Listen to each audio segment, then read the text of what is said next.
Hello, I'm Jennifer, and welcome to the Forest Parlor.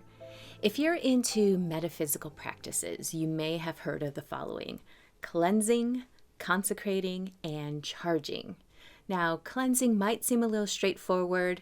Consecration might sound like something that only happens in a church, and charging is what you do to your crystals during a full moon, right? Or is that you cleanse items during the full moon? Or is that the new moon? Or both?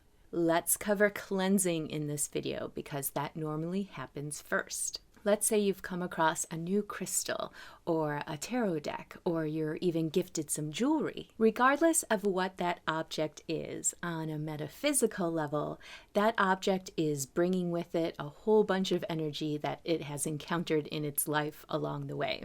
Take that crystal, for example. What environment was it stored in before it came to you? Was some random person in a really bad mood who packed it up and shipped it to you? Or had it been sitting there neglected on a shelf collecting dust next to a really loud anger management class? And this crystal's supposed to help you sleep? Cleansing unhooks items from past vibrations, a nice little psychic reset on objects that you plan to work with on a spiritual level. And happily, there are plenty of simple cleansing methods to get rid of unproductive energies and spicy misplaced vibes. For one, you can burn an incense such as sage or copal resin or even sandalwood. Run the object through the smoke with the intention of cleansing it. You can also bury an object in the earth for a while, the idea being that the earth can absorb and reset the energy of an object. Or you can use the cleansing element of water. You can hold an object under a running tap with the intention of washing away bad energy. Or if possible, if you have access to a creek or a river, you can gently place the object in the running current for a little while, hopefully not letting it get swept away.